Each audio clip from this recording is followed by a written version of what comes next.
be looking at the 2023 JAMB vis-a-vis the use of technology. And this will be done through the eyes of an ICT expert who is also an educationist, Sheun Olarewaju. Very good morning to you. Good morning. Thanks for having me. Yeah, Dominic is also here. And so let's quickly look at the 2023 JAMB, with the technology, use of technology. It appears there are so many hiccups that at this time we should not be experiencing. Yeah, we should not be experiencing hiccups and all the likes. But then the reality becomes the mock that was earlier scheduled for, let me take you back a bit. The mock that was earlier scheduled for 16th of March, JAMB gave reasons that it was due to the gubernatorial election and National Assembly election. So they rescheduled it for 30th. And from the mock, we saw the failure of the system. We saw that JAMB was ill-prepared. And it's obvious by, some of the students were not able to write due to server issues and all that. So it's quite unfortunate that even the main JAMB, we experienced the same thing. The JAMB that was supposed to be age-free, something that they should have standardized with the mock, we're experiencing the same problem. So it speaks to the level of ill-preparedness, and it's quite unfortunate we're experiencing it.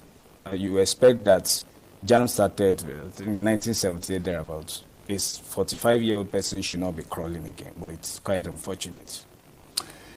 Yeah, but when you look at the introduction of technology, it is not a bad one. You have a system then where you get a pen and an eraser. Some of us that took JAMB then, a pen and eraser, and then you have that booklet given to you.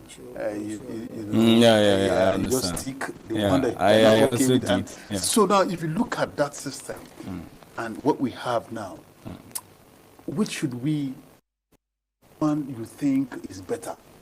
For me, I think that if we measure the effectiveness based on that, okay, let me give you an instance. Even before now, 2013, JAMB test run the PPT, the D, and the CBT. The PPT, paper, pencil, and the DBT is the draw one, where you have a system, you look at the question, then you write down. And the CBT, of course, is what we are operating now. So they look at the three models, and they discovered that the paper test, there were issues of impersonation, missing scripts, delay in the release of results, and all that. So they actually carried out a test on the three models and said that, no, 2015, let's go full-blown to CBT. Now, for me, I think that we should not have PPT now.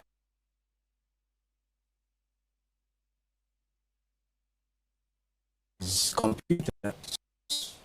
Why it is true that... Yeah, but we are talking about examination. Yeah. Why it is true that there are issues with the CBT, I believe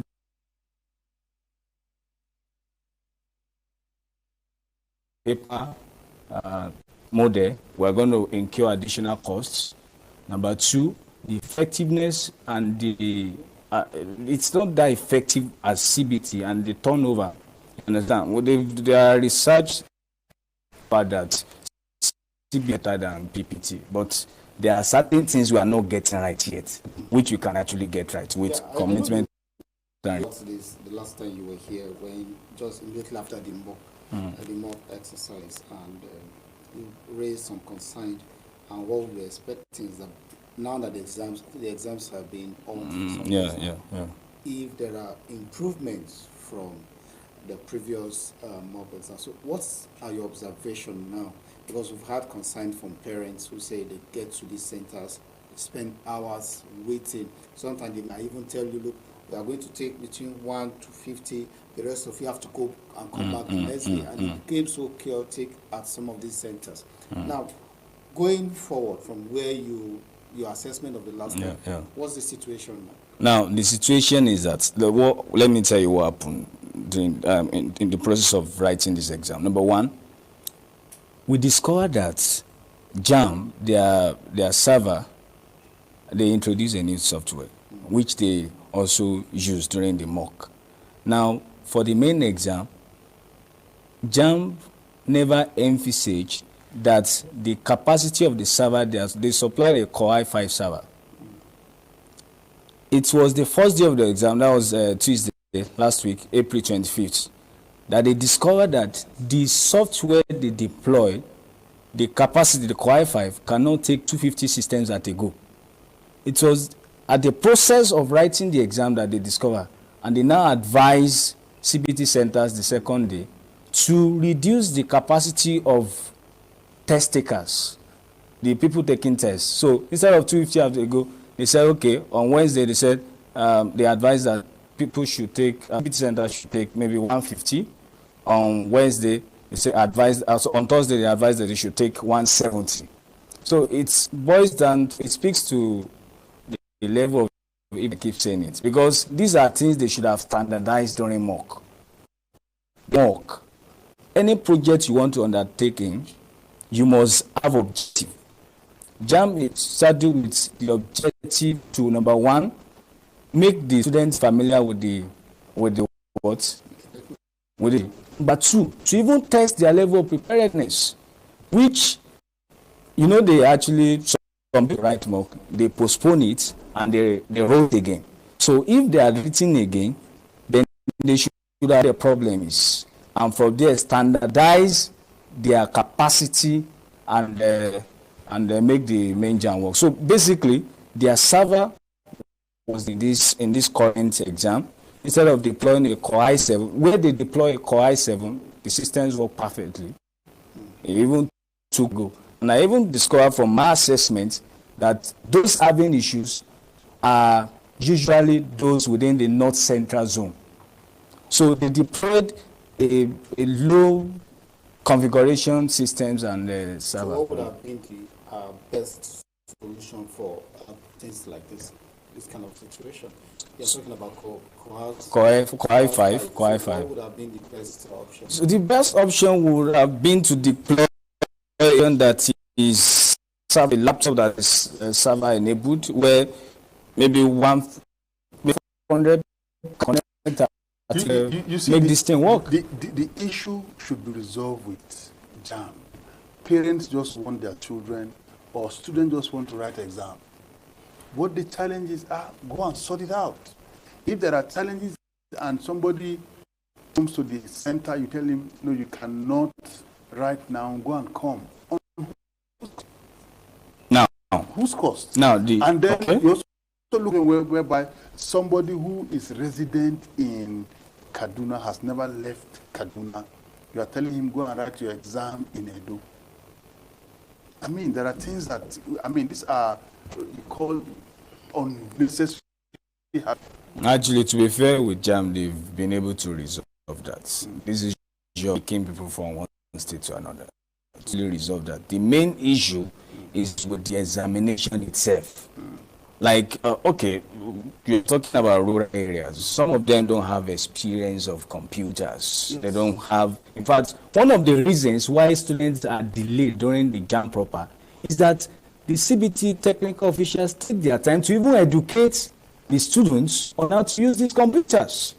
And so for me, one of the things that we can start doing is that no student should be registered for WAEC until you have, you understand a basic knowledge of computer, an ICT functioning room in all the schools. And computers should not actually be made an optional subject. You are going to disenfranchise some people, those resident in rural communities and hinterlands, those communities that hardly see electricity. So, and that's why we need commitment of private individuals and to make this thing work. Private individuals. Yes, it's not something that JAMB can do alone. JAMB should also put all of this into consideration. Yeah, very correct. So that you don't just make some certain category of people not to go to higher institution. And for those that want to go, you have to relocate from your village to the city. Stay somewhere, you know. No, not exactly. Not exactly. The way it works is that in every community, there are CBT centers. There are about 800 and something CBT centers in the country. You understand? So the JAMB has been able to work on that, to be fair with them. But the issue is that they are not getting the server right, one. Number two, they are not investing enough. JAMB should apologize to that. In fact, do you know the psychological trauma some of these students went through? A student that is supposed to write 6:30 a.m., writing as much as 12 noon, 1 p.m. in some cases. No, this is crazy, if I must say. Thank you so much, Mr. Olarewa. We hope to have you here again. Time is not just our friend. I understand. These are issues we're supposed to knock JAMB. Yeah.